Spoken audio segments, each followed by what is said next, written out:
Vreme prolazno, 6:30, okruglo. Sedim sad u taksiju, kao odakle si šio. Znaš ti, Čape, reku, bra, kako Čape, da ne znam, iako oni ovo ne gledaju, ali to je priča. Putu sam planirao kako ću sve da odradim, jako žurim, tako da vidimo se u kolima za pola sata, mora da se krene.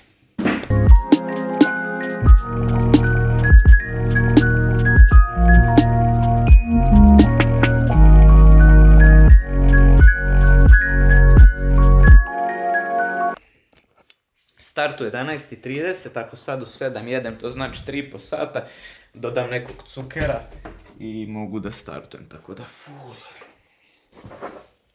Ako se ih uopšte pita, mislim, ni ja se ne pitam, to samo onako ide, noge su okej, preživet će se. Malo sam teže sišao niz one stepenice kod drugara sad, ali bit će dobro, preko toga se pređe brzo. Kačke tu, oprema tu. Odmori čoveče, 2,5 minuta, zaslužio si, pojedi nešto.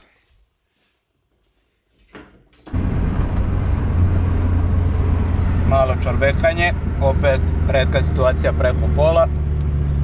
Bajs tu sve full, granica ovo ono, pa se vidimo tamo. Divni naši putevi, sad stajem na semafor u Šonetovom Petrovcu, kad ono iz 5. ne može u prvu, opet mi spao birač, tako da pa sam opet morao da dižem habu, ovaj put nisam imao vremena da snimim, bilo je na semaforu 3 sekunde, rutina već. Pitanje da li uopšte to da rešavam, ovako je baš onako zanimljivo da imam jednom nedeljno zašto da palim sva 4, pošto inače nemam neki baš razlog. Inače 7:38, ja sam planirao, ako ne stignem na prvi bus, da ću već zvati organizatora, da mu javim da ću malo da zakasnim, ali pošto su prijave do 10, a start mi je u 11:30, ali ipak evo sve na vreme, nadam se na granici neće biti problema i eto me. Jel imate mesta pozadi?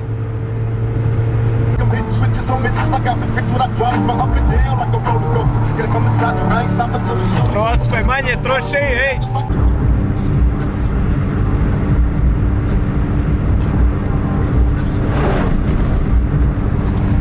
Među vremenu kroz ova lepa selca do Našica nigde policije, što opet ne znači da treba voziti brzo, što opet ne znači da Alfa može da ide brzo.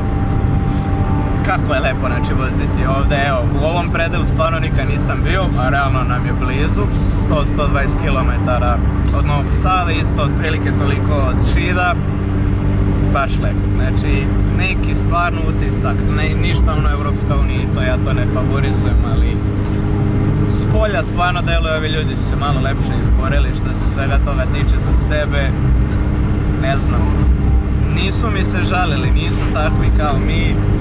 Ne znam, nikog ja tu ne favorizujem, nikog ni ne mrzim, ja baš volim evo ovdje doći i svi ovi ljudi su moji drugari i svi nacije u sportu, to se granice obaraju, baš je lepo ovdje, znači ljudi svaka čast, ja dočekam da odem na trku, kako su me lepo pozvali i sve, pa to nema kod nas, svaka čast.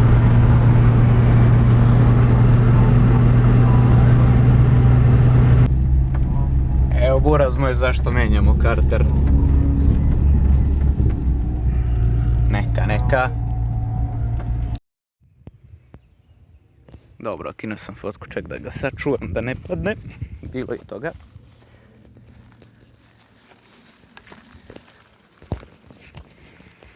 Pogledajte ljudi, samo ovo.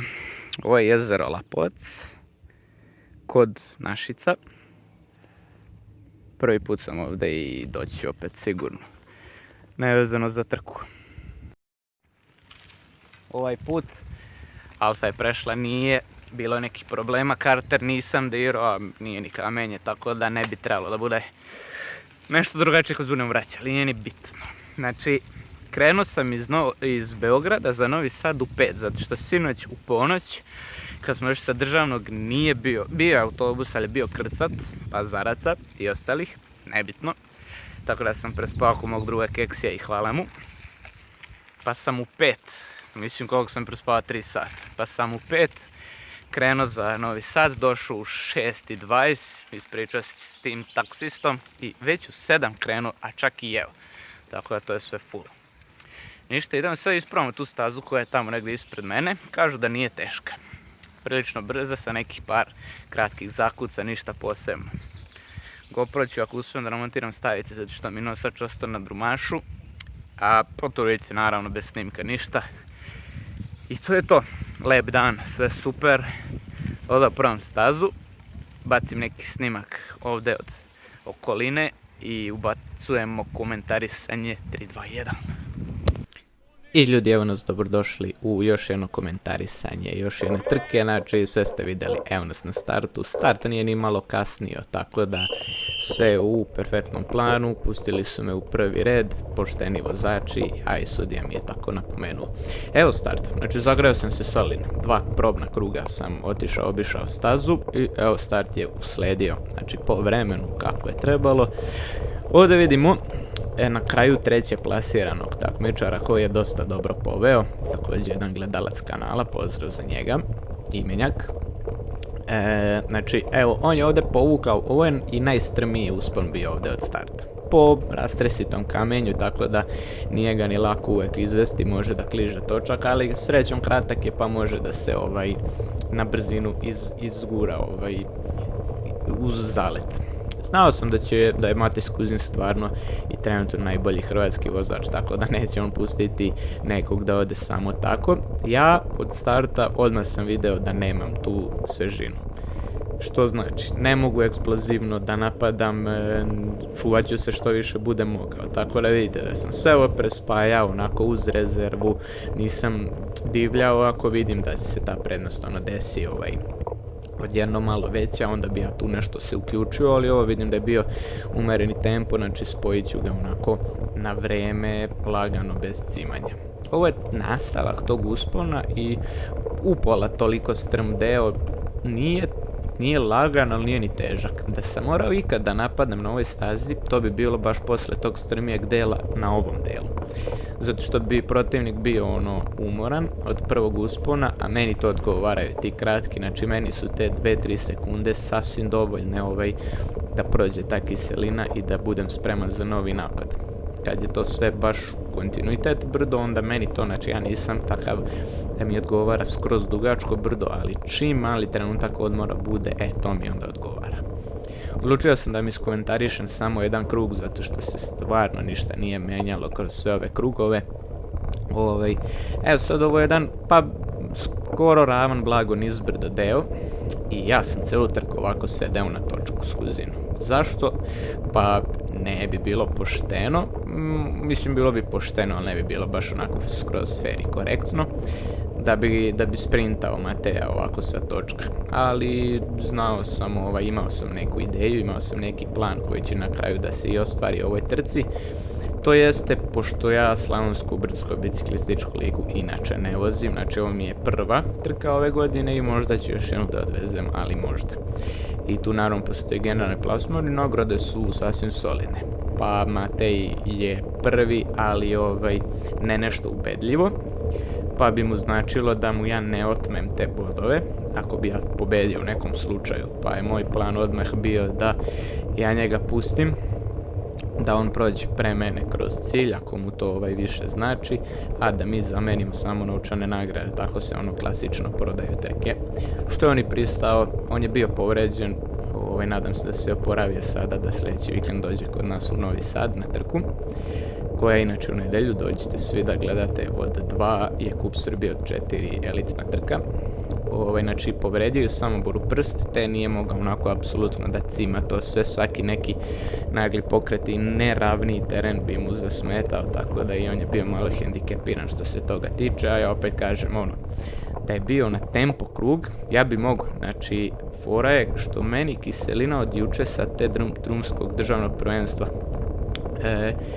znači umoran sam došao na start, ali sam toliko uvozan, to vam je tako i na svim etapnim trkama. Znači onda se naviknete na tu kiselinu i vi od starta do cilja trke niti vam se pogoršava, niti vam se popravlja stanje.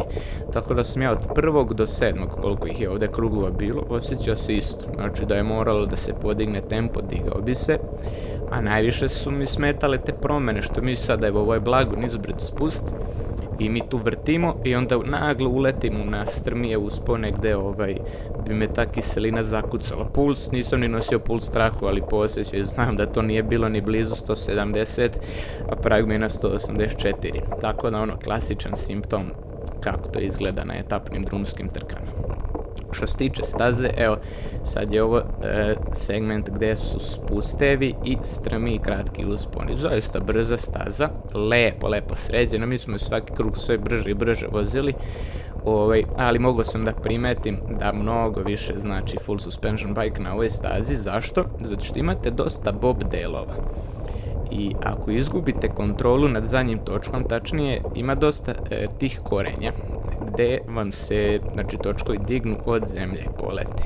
Na full suspension bike-u, koja je njegova glavna primjena, evo to je baš na ovom delu, on što brže uhvati trenje, spusti zadnji točak na zemlju i nastavi da uleće u sljedeću krivinu, dok ja bih tu morao malo više da prikočim kako bi mi zadnji točak manje odleteo sa zemlje, pa bi što pre uhvatio ponovo zemlju da naglo krenem u sljedeću krivinu. Tako da to je jedan od razloga zašto sam ovdje zaostajao. Zaista fizički i tehnički tu bicikl znači vozač ne može da uradi nešto što ne može, jer težim vozačima od mene bi bilo još teže, što tu masu treba još brže okrenuti. Sad ovdje priznajem stvarno da moj manjak svežine jeste rezultovo da ja na ovom strmom delu, koji su većina vozača gurali, meni je ovdje par puta baš proklizao točak, bilo je baš blizu da siđem da guram, nijednom nisam uradio, osim što sam jednom udario glavom ustima u GoPro kameru koja mi je montirana na Lulu, a to sve možete pogledati na celom snimku cijele trke. Znači, molim vas, upamtite to, da mi ne komentarišete više. Ja ću svaku trku ovog formata, znači do sat i po, što GoPro može da izdrži da snima odjednom, ću okačiti i celu i u ovom vidu vloga iskomentarisati. Znači, uvijek ćete imati celu trku od sat i po, bez komentarisanja sa originalnim zvukom. Zašto? Pa evo, sada tu je Matej koji je celu trku vozio ispred mene. Ja neću komentarisati svaki njegov krug jer mene to ne zanima, ali on je bio ispred mene i njega možda zanima kako je to izgledalo od nazad, kako on izgleda na biciklu, kako je izgledao taj neki tehnički deo koji je on vozio. Tako da to je jedan od razloga i naravno na drumskim trkama tu su još mnogi drugi vozači koji sebe hoće da vide, a možda meni nisu interesantni da ih ja iskomentarišem. I vraćamo se ovdje na uživo deo trke.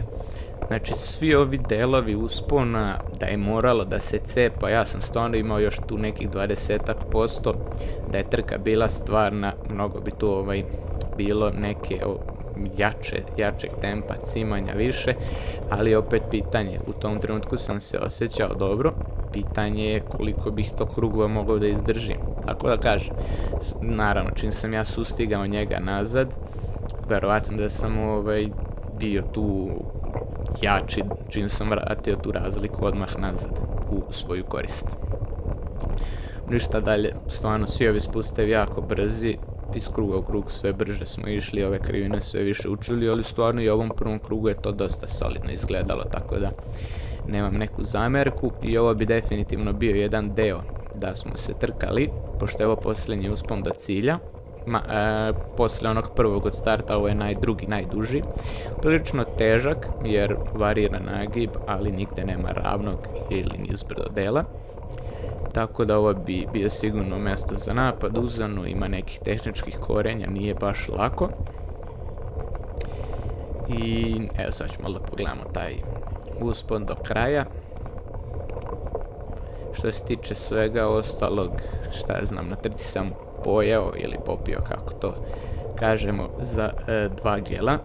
Jedan u drugom i jedan u 5. krugu. Zašto? Trebaju šećer, znači bez obzira, to je jači intenzitet. Pre sam stvarno gledao da sačuvam gelove, kao ako znam da mi neće biti uticati na pobedu, znači ja sam onda mogu da prođem bez da pojedem jedan gel, ali onda narednih dan, možda ceo posle trke, to on sve mnogo usporava oporavak, znači treba razmišljati dugoročno, tako da sam uložio to, da, mislim nije to neki novac, ali eto, mrzi me da odem da kupim. Inače, hvala Izostaru što mi obezbeđuje sve to. I evo nas, sad se približavamo posljednjem spustu koji traje 35 sekundi, ja mislim da mi je rekord, a prvi sljedeći na komu da je 40, tako da dosta dobro sam ga izvezao. I to je to, znači po dogovoru je sve bilo i u posljednjem krugu ista slika, ovako samo malo brža. Matej je uzeo pobedu i bodove, ja sam se malo počastio, nasao čorbe u Alfaču i pojeo, popio nešto usput, mada ovdje je bio praznik u Hrvatskoj, pa nije bilo lako naći neku radnju da je otvorena, da se počastim kako treba, ali benzinske uvijek ima. I znači nastavljamo taj spust do cilja, skroz lagano smo ušli u cilj, opet napominjem, ovo je prvi, a ne posljednji krug, ali sve je bilo isto. Šta da kažem ostalo, znači nakon trke uslede ručak, gulaš sa pastom i hleba i svega, znači sve organizovano, svaka čast, prelepa lokacija. Hvala organizatorima i svima na pozivu, vidimo se sljedeće godine, a sada će uz muziku da uslede kadrovi sa proglašenja pobjednika. Bežu. Ozbiljno? Mađarsko vata, Pa nije, nego nema, tu je rupa baš. Pa dok trebaš doći, ideš prema Osijeku ili Đakovu, di? Četitke.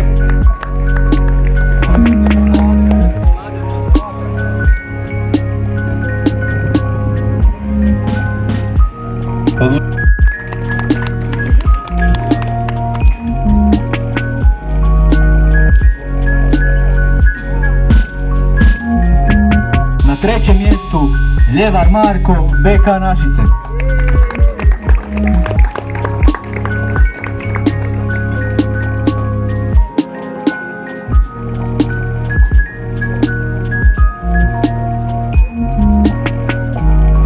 Drugo mjesto Stec Sergej, Invicta Bike.